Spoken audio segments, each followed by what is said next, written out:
Okay, full transparency, this was supposed to be a Ganjam Haunted Asylum video, and that is still coming in the future, but due to some technical issues behind the scenes, it's gonna have to wait. I just figured I'd let you guys know since I know a lot of you requested it. I don't want to come off as if I'm ignoring your requests. I read every comment, or at least I try to. For every few that I heart, there's 10 more I already missed. The channel has been going crazy lately, and I'm more than thankful. I see all of your suggestions, and I am writing them down, please believe that. But these movies take time, and sometimes I gotta be a little selfish and cover a movie that really only I thought of, and that's Dead Silence. Released in 2007, I actually had this movie on DVD, and it scared the shit out of me. But it's been a very long time since I watched it, and it's a little on the obscure side, so I'm curious how many of you have actually seen this movie. And let's see how it holds up today. Let's get into it. We start with our main character for the movie, Jamie, working on his kitchen sink, and his wife, Lisa, comes to check in on him. And if there's one thing I remember about this movie, it's the opening sequence, which means bad things are coming to this couple. While they're flirting, someone walks up to their door and rings the bell. Jamie goes to check on it, and it's a giant package on the ground with his name on it, and no return address. And he didn't order anything. He's gonna pick it up and bring it to the apartment, isn't he? Oh, we already know he is. I don't know why we insist on asking silly questions. He opens it up, and inside is a puppet. Are either one of you ventriloquists? No? Yet somehow think it's a great idea to keep this thing in our apartment. Throw it away. Dolls, puppets, and any form of old school child entertainment does not lead to happiness in the world of horror movies. While Jamie is obviously confused, Lisa here isn't really too concerned. I mean, she finds it peculiar, but she's also cracking jokes. You got you a good one, Jamie. Hold on to her tight. Also, while examining the doll, its mouth opens up by itself, and they still decide to keep it. Forget throwing it out, I'm lighting this thing on fire. Jamie goes out to get some Chinese food, leaving Lisa at the apartment with the puppet. Yeah, I totally can't predict where this is going. Lisa's a little uncomfortable with Mr. Putting It on the Ritz here staring at her, so she puts a sheet over his head. Yeah, no, it's not like there's a box this thing goes into or anything. Yeah, let's just put a fresh white sheet over it. That'll solve the problem. This movie is also implying that Lisa and Jamie are possibly trying for a baby, as Lisa shoves some clothes under her shirt to see what she would look like if she was pregnant. Oh, I love it when they give us these sentimental tidbits moments before tragedy. Their sound system in the living room, which is totally fire by the way, starts to pitch down and distort the music. And Lisa goes to check and see if it's Jamie. And there's no inherent reason for worry, but there is something very wrong. Everything just mutes itself. The record player, the clock, the tea kettle, it all just goes silent. I guess you could say it's dead silent in here, am I right? You must think you're so hilarious, don't you? Well, I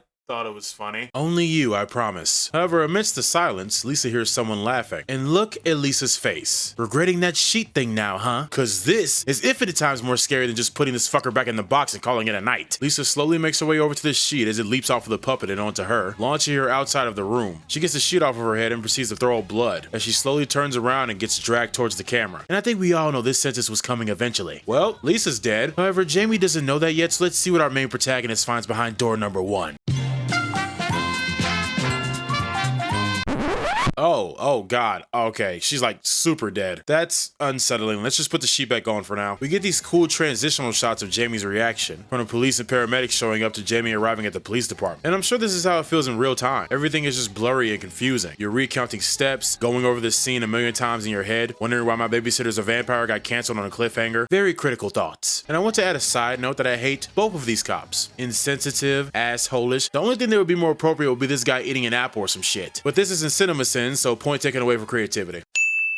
And don't think I didn't notice he was eating a donut. A little too on the nose there, guys. And I'm gonna get pissed off in 3, 2, 1. What do you mean I'm suspected of murdering my wife? Listen here, new kid on the block. I have an alibi. You literally could go to the Chinese takeout place I went to, ask them what time I came in and left, and it will perfectly line up with the time that my wife was killed. How lazy can you be to not even consider looking for other suspects? He mentions the dummy to the police officer. Oh yeah, and also the puppet. But as much as I dislike this guy already, Officer Lipton? Lipton? Like the tea Lipton? That's the name we chose for Detective Boy Band here? Anyway, as much as I dislike the guy, he has a point. No forced entry, no signs of a struggle, and Jamie was the last person to see his wife alive. And no one's gonna believe anything supernatural, because they never believe it's supernatural until it's far too late, and everyone's already dead. So it's gonna be a long night for you, Jamie. Also, probably shouldn't have mentioned the part of Lisa speaking to you before you found her body. I don't know if I would mention that even if her tongue wasn't missing. Jamie is free to go, and he plans on getting to the bottom of what really happened to his wife. Also, I don't know the rules, but am I allowed to go home if my home is a crime scene? I think you're better off checking into a hotel there, Jamie. Oh, and after I find my wife with her jaw unhinged and her tongue missing on our bed we used to sleep on in our apartment, I think that's the moment I move out. Or at least get a new bed, because I am not fucking sleeping on this. Anyway, Jamie examines the box the puppet came in to see if he can find any clues on where it possibly came from. And he finds an advert of the amazing Mary Shaw and Billy in Ravens Fair. So I guess that's where we're going. Okay, let's put that shit in GPS and head over there. Oh wait, it's 2007. What the fuck did they use back then? Echolocation? You would know, you fucking dinosaur.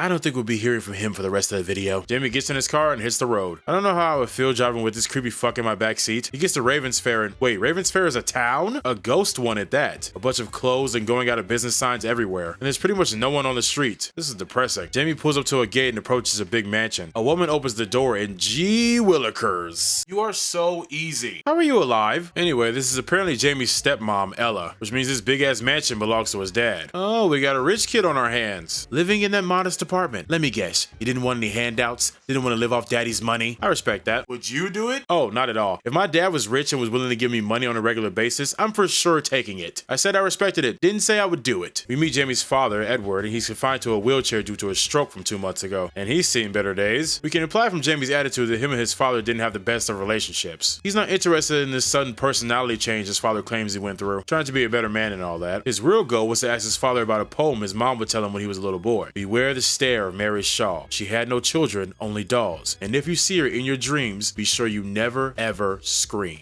Ah, you gotta love those traumatizing stories our parents would tell us as children. When I was bad, I got locked in a closet with the boogeyman, who wasn't real, obviously, but tell that to a 6-year-old grieves. That's why I don't like the damn dark now. Jamie thinks there's something more to that poem than just fiction, but Ella and Edward are skeptical. Figures. So once again, Jamie heads out to find answers on his own. Ella stops him, but we find out some weird information. This is Edward's third wife. His first one, Jamie's mom, killed herself. Second wife left him, and now here's Ella. That explains Jamie's lukewarm response when he met his new stepmom. The weird part about this whole thing is that whenever he gets a new wife, he has a picture painted of the whole family and it's framed on the walls. But when his first wife died, she was painted out of the frame, and when his second wife left him, she was also painted out of the frame. That is fucked up. Yeah, the mother of my only son? Get that bitch out of here. Oh, you wanna leave me? Bye, bitch. Why not just have the entire picture taken off the wall? It's less trouble than having someone paint the person out of the picture. You essentially have to repaint that entire part of the canvas. Shit, get you some white out, problem solved. Anyway, Jamie pulls up to the Walker funeral home and there's a lady outside playing with a fake crow. Yeah, totally normal activities. He's here to talk to Henry and pick out Lisa's casket. During this conversation though, Jamie says he only spoke to Lisa's family once. Only once? And he says it wasn't about funeral arrangements. So what the fuck did y'all talk about? The weather? He also didn't specify when exactly they spoke. He says it as if they only ever spoke once overall, which only makes sense if Lisa was on bad terms with her family. Other than that, why is Jamie the only one planning this funeral? Also, the police haven't released the woman's body yet. Yeah, thanks guys. First you accused me of offing her, now you're keeping her corpse hostage. Doing a real bang up job there, Detective Boy Band. Jamie checks into a nearby motel for the night, because stay in my father's giant mansion where he has a room ready for me? Psh, nah. Let me check into a motel that smells like feet and is infested with unknown creatures. Now that's luxury. Why is Billy still loose? He should have been put back in his box ages ago. Oh, poor Jamie. First time losing a loved one to a murderous supernatural entity? Happens to the best of us, my friend. He turns off the lamp on the nightstand and goes to sleep, which I don't see how he can sleep with this satanic rave party going on behind him. Why would they have this directly blinking into someone's room? Who's supposed to sleep pleasantly with this big ass red light constantly blinking through my window? As he turns over to sleep, smart move, the camera pans over to Billy creepily staring out the window. His eyes look over to Jamie's bed, then we get an even scarier shot. Maybe the scariest shot in this movie. It's motel tap water. Oh god, I think I'm gonna be sick. Jamie turns over to find Billy standing directly next to his bed. Bet you're starting to regret not putting him back in the box now. As he's getting up though, the doll teleports back to its original position and there's a woman over in the corner. Her face is filled with sadness. Is that you, Mary? Although before anything can happen, Jamie turns the lamp back on and she's gone. Maybe best to keep the lights on for the rest of the night, bud. We cut to Henry and Lisa's body has finally arrived. As Harry unzips the body bag, he staggers back a bit. And you'd think it would be due to the condition of Lisa's face, but he says, no. It can't be, as if he recognizes who may have done this. But before he can make the realization, he hears voices and whispers coming from the other room. He checks a little hobbit hole and it's his wife, Marion. And Marion is hiding from someone. Does it rhyme with Harry? I think it does, my immortal friend. He gets Marion out and he tells her to head back to bed. You could have at least walked her back to bed, Henry. She obviously can't be trusted to watch herself. He snaps a photo of Lisa's face, because of course we gotta get one more look at this masterpiece. And we cut to the funeral. At first I thought it was just Jamie and this woman behind him, and I was like, damn, they ain't messing with my girl Lisa? But luckily more people appear into the frame. Or I guess I should say unluckily. Side note, who was that behind Jamie? Because she was looking a little... Don't start. You're no fun. If for some reason Jamie is walking through the woods, is this the only way you can leave from the graveyard? It doesn't even look like he was heading in a specific direction. Marion stops Jamie and asks if he's already experienced seeing Mary, saying that's who killed his wife, and then she starts reciting the poem again. Henry shows up and says she's just rambling and he pulls her away. Listen, if we've learned anything, it's that the crazy people mumbling to themselves are usually the ones who know what's up. I mean, look at my last video with Lance. Although he did get sucked into that wall portal. Still don't know how that was a real thing I saw with my eyes. Anyway, Jamie glances over to the gravesite off camera and for some reason feels the need to take the branches off of it, unprovoked by the way. It's not like he was worried about this grave 10 seconds ago. And even weirder, it just happens to be Mary Shaw's grave. What are the fucking odds? He just conveniently happened to find her gravesite. Alright, I'll let it slide, I guess, for the plot or whatever. We come back to Jamie arriving back at his motel room and he grabs Billy and heads back out. He has Billy sitting passenger and the way Billy looks over at him is just weird. It's not even in a scary way. He's just over there looking like Dairy Queen closes in 10 minutes. Jamie looks over at him, but his head is back in its original position. I don't know why these paranormal entities think our peripheral vision just doesn't work. Like, bitch, I saw you look at me. Jamie arrives at his destination and he's back at the cemetery. Oh, Jamie's returning Billy to his rightful owner. That's real considerate of you, Jamie. Is what I would be saying if it wasn't the reason your wife is dead. Although my guess earlier was wrong. There's actually a grave for this puppet. Why? Who made these? Did they bury all of Mary's dolls when she died? Anyway, while digging this tiny grave, Billy's mouth opens by itself and a dark energy starts creeping in. Jamie is about to put the top over Billy's casket as his head snaps back to look directly at Jamie. Jamie jumps a bit and then slams the casket closed. He heads back to his car, but then something starts circling the vehicle in the shadows. Its speed is inhuman, and all of a sudden Billy is standing right outside the driver's window. He disappears and Jamie gets out to see where he went, but no one's there. He heads back to the motel and washes up. He comes out the bathroom and oh shit. Hey Billy, about that whole burying you thing. I wasn't actually serious about, wait a minute, what is he doing here? And why the fuck do you just have a portable electric razor on you? Was this improvised? You're just carrying this around with you so you can shave on the go? Convenient, I guess, but I hope it's not in replacement of your gun. That would be asinine. Then he asks Jamie, what the hell is that? Well, that, my friend, is a puppet. A doll, if you'd like. Pretty self-explanatory. Why is it here? I should be asking myself the same question since I buried it 20 minutes ago. You're a shitty cop. I don't know who's worse, you or the cops from Stay Alive. I get similar vibes from both films. Just investigators who are not remotely interested in doing actual investigating. You're the first person I suspect, so it's you. You did it. Jail time.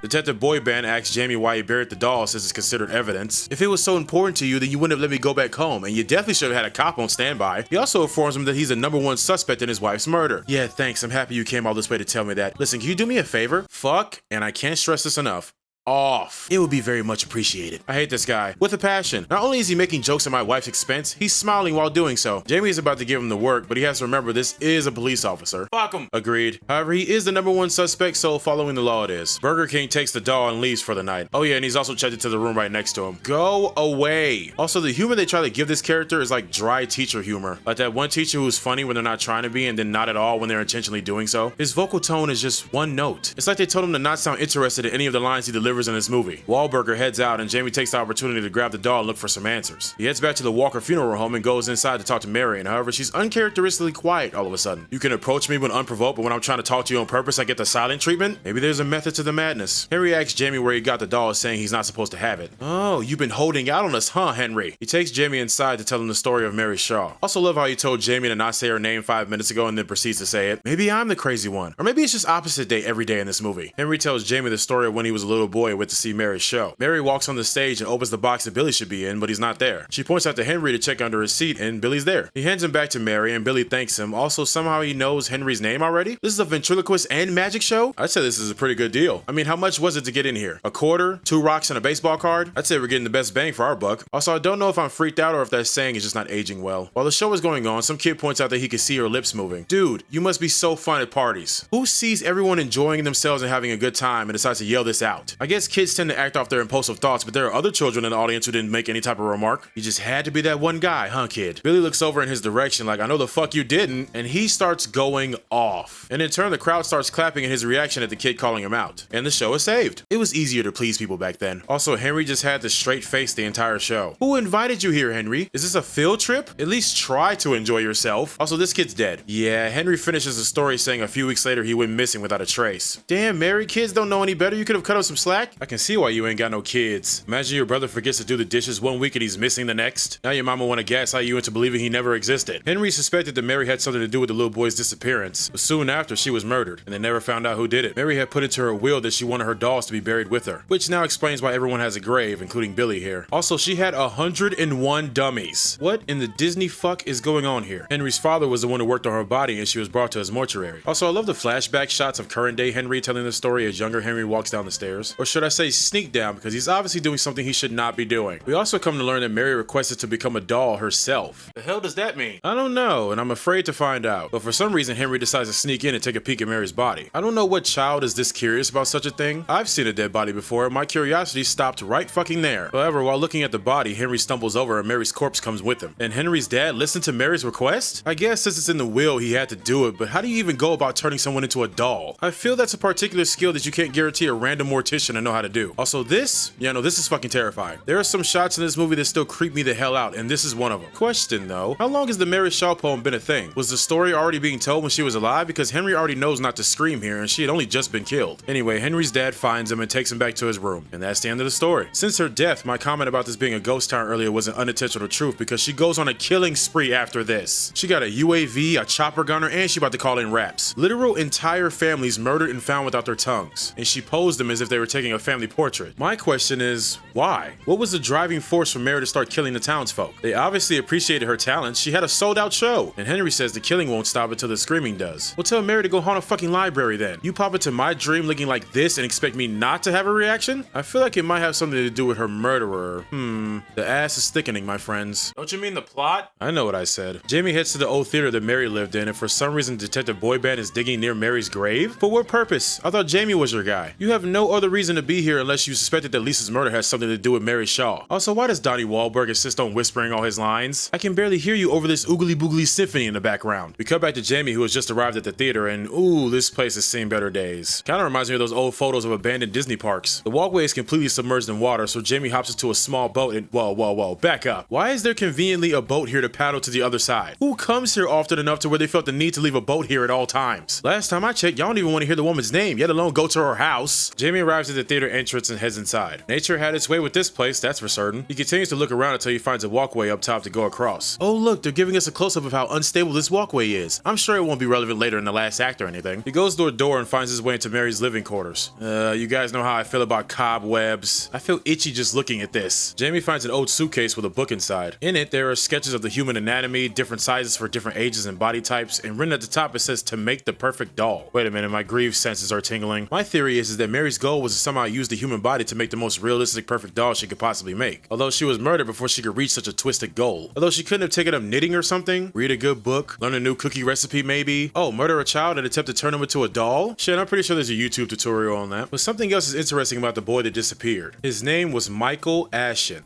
Oh my god. Wait, why is that important? That's Jamie's last name, you dunce. Oh, they're related. Yes, in fact, it was Jamie's great uncle. Also, for some reason, we see Mary's dead body. I'm assuming this was after she was murdered or something. We come back to Henry and overhear a conversation Marion is having with someone. They whisper back saying Mary talks too much. She responds back saying she didn't say anything and she would never do such a thing. She says to the person, "We did what you want, now leave us alone." Henry goes to check on her and it was Billy she was talking to. Why the fuck is this doll everywhere but on fire? Cremate this bitch. Henry grabs the doll and plans on putting him back where he belongs. He takes him downstairs and sets him up on the table, and when Harry walks away, Billy's eyes slowly look over to him. You know, now that I think about it, this sequence with Henry is a little too long. And he's down here alone with the doll, and now Billy is creepily looking over in his direction. Wait a minute. They're gonna kill Henry, aren't they? No, I actually kind of like this character.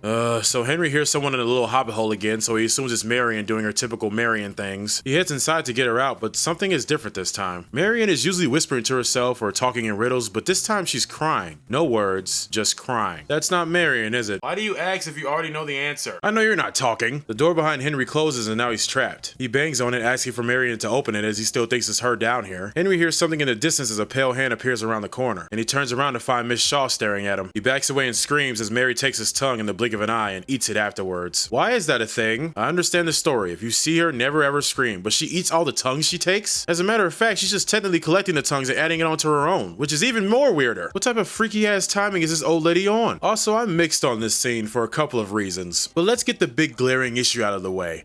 Why did Henry scream? Honestly, I'm genuinely asking because he knows how Mary's powers work. The more screams, the more death it brings. Yet somehow that all goes out the window for the convenience of him becoming another victim for Mary. And I know what you're thinking. Greaves, you never know how someone will react. He may have known the rules, but in the moment, your common sense may go out the window. And I agree with that. Some of us do dumb things in the heat of the moment. However, Henry as a child knew not to scream. How did he have more discipline as a boy, but as an adult with all of the knowledge he has on Mary's methods make such a big mistake. The second thing is, I'm not really the biggest fan of them showing us what Mary does with the tongues. I kinda liked it when it was more mysterious, where she takes their tongues and we don't know what the hell she does with it. It's a less is more type of thing for me. Also, RIP my boy Henry. He just wanted to live a peaceful life. We check back in with Jamie and he's back at his father's house. Probably to find out more information on his great uncle. He walks in and Edward and Ella are in the middle of dinner, or supper as they call it, and he demands that his father tell him the truth. We find out that once the Asher family has suspected Mary of Michael's disappearance, they didn't leave it to authorities and raided her house themselves, murdering her by cutting out her tongue as all of her dolls watched. Ah, that's the catalyst for this whole thing. I had a theory in my head that once Michael disappeared and soon after Mary was killed, that someone had taken their revenge, in suspicion that she was behind the boy's disappearance. That's why Mary had went on her 30+ nuclear kill streak. She was taking her revenge on the men who killed her, all of the descendants of the Ashen family. Which makes sense, I do get that, but Mary was in the wrong? Bitch, you killed one of our family members. We just got it back in blood. You started it. Now my kids are doomed because you want to be mad we got our get back? That doesn't seem fair, Miss Shaw. But it explains why Jamie's dad didn't want him staying in this town. He was hoping to get Jamie as far away as possible, and it seemed to have worked until he killed Lisa. Edward says he only wanted to protect Jamie as he storms out to get to the bottom of this curse and hopefully put a stop to it. But as he's leaving the house, he runs into, oh god, I totally forgot about you, Blue Bloods. He's asking for the whereabouts of Billy, but also the 100 other dolls that were dug up. They're all missing. And on top of that, he ran around town asking about Mary Shaw, and everyone says they've never heard of her. Obviously, jackass. They don't say her name in this town. It's cursed. Of course, Detective Librarian here isn't buying the whole ghost story thing, but when do cops ever in these type of movies? But as Detective Boyband is about to arrest him, the most peculiar thing happens. Ella says someone's on the phone asking for Jamie, and it's Henry? What? How? He's dead. Is this his ghost from beyond the grave trying to help? Or is it Mary just imitating Henry's voice? Anyway, Henry tells Jamie he could prove that he didn't kill Lisa, which I didn't know Henry knew Jamie was suspected of such a thing. Whatever, he tells Jamie to meet him at the old theater and the connection cuts. Jamie tries to explain it to Doodlebop over here, but he isn't hearing it. So Jamie pushes him out the way and runs to the car. Now listen, like I said earlier, I don't know the direction they gave Donnie here, but he is way too casual during this entire interaction. He slow walks out the house like, Jamie, don't make me chase you now. The man literally just assaulted you and ran off. You guys aren't playing fucking tag. Why are you acting this way? Anyway, Jamie speeds over to the old theater, grabs a conveniently placed lantern and gets it to the conveniently placed boat from earlier, and he makes his way over to the entrance once again. He goes around looking for Henry, but he can't find him, so he heads upstairs to the living quarters like last time. He thinks he hears something, but it's just New Kid on the Block with a fucking shotgun. A little excessive, don't you think? I don't have a weapon. Did you see one on me before I laid you the fuck out earlier? Boyband still isn't having it with Jamie's antics and said Henry isn't here, it's just us. But a voice in the background says, yes he is. Well, that's not creepy at all. They turn around and Jamie starts examining a strange looking wall. From a distance it looks normal, but something is a little off. Jamie turns the corner and then Swag walks into an illusion. Swag walks? This honestly is a pretty cool sequence, no complaints from me. They find a back room with a bunch of questionable looking things and questionable looking jars. Lipton T finds a doll on the floor and throws it off into the distance, hitting one of the curtains and revealing all of Mary's dolls back in their display cases. All of her children. Jamie notices a red blanket covering up what looks to be the shape of a person. He yanks it off and it's Michael, his great uncle who had gone missing. Face contorted and his body is strung up. Once again, everyone's extremely casual right now. Like we didn't just find the body of a missing child, but then the tone changes. The ambience is gone, the dolls' heads begin to turn, and the silence settles in. She's here. The camera pans over to a doll in the resemblance of a circus clown, and Jamie is not ducking any smoke in this scene. He says Mary Shaw's full name and asks what she wants. She responds with, to silence those who silenced me. What? That makes no sense. If that's the case, you would have stopped killing right after you got your revenge on the people who initially killed you. Jamie wasn't even a molecule of a thought when you were murdered, yet somehow his wife had to catch the fade. I don't understand this ghost. But it turns out she did indeed use Michael's body to construct what she called the perfect doll, using the boy's body to resemble that of a puppet, but also treating him as if he was her own son. Oh yeah, no, this is definitely primetime mother-son bonding right here. Why even worry about feeding him if he's dead? Are you fake feeding him? Yeah, I get that. He's got to get his nutrients. He's a growing dead boy. Jamie then asks why Mary killed Lisa. She tells Jamie to come closer and she'll tell him. And of course he does exactly that. Turns out that Jamie wasn't the last option to be murdered. See, the goal was to end the lineage of the Ashen family. Remember that scene earlier where I commented that I theorized that Lisa and Jamie were trying for a baby? Or maybe thinking of doing so? Well, plot twist, she was already pregnant. And unfortunately, I don't think Jamie knew that yet. Not only was his wife murdered, but so was his unborn child, in an ultimate effort to end Jamie's bloodline. That's fucked up. Also, Mary does this afterwards for some reason. I told y'all, this old lady is freaky as hell. Look at this. She's a fan. Lipton T does something I've been begging for every protagonist to do in these movies and proceeds to buckshot Mary. That's the smartest thing you've done all movie. However, the doll's faces start extending outwards in an attempt to get the Blue Bloods and Jamie here, and Jamie makes the realization that she's living through the dolls. As long as they exist, she does. So they must destroy them all. Also, Detective Boyband is shooting like he's got an unlimited ammo cheat enabled. What happens when you have to reload, dumbass? Jamie does the smart thing and lights the whole thing on fire. Literally the first thing I've been telling him to do since the first scene in this movie. Michael's body starts to move as Mary appears above his head, and him and Lipton T make a run for it. Mary levitates after them because my head headcanon is that every horror director from the last 2 decades watched the Virtual Insanity video and thought, let's put that in all of our movies. The walkway collapses, big fucking surprise there, and Detective Lipton falls down and turns screaming and getting killed by Mary. Yeah, I figured I'd use his proper name with this being his last scene in the movie. I honestly feel nothing for this character. Although it is hilarious that his portable razor is still going while he's deceased in the background. Jamie climbs his way back up, but unfortunately gets jump scared. Luckily, he's smart enough to not scream and falls to the floor below and into the water. He makes it out of the theater and swims to land. He makes it back to his car and has a terrifying realization. All of the dolls must be destroyed and Billy is still at Henry's house. Oh shit, it's final act time. That doesn't make any sense. Hush. Anyway, he makes it over to Henry's house and poor Marion is crying over his body. Oh, I actually really do feel bad for Marion. She didn't deserve this. Hashtag justice for Marion in the comments. Jamie asks Marion who took the doll and she says it was Mr. Ashen. That doesn't make any sense. Edward is in a wheelchair.